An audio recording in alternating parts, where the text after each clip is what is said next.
Buligairo, Lucigairo, Michatarradilana.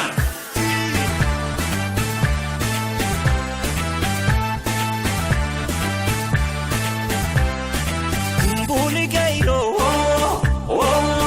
Lucigairo, Michatarradilana. Buligairo, Lucigairo, Naromaya Hadilana.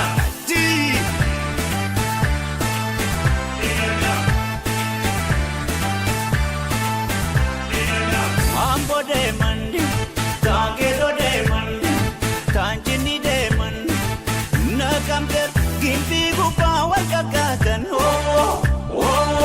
Lucigairo, Najogupa, Dilana.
Abdi Malka, abdi umat tadi, abdi kepanin jiran watak.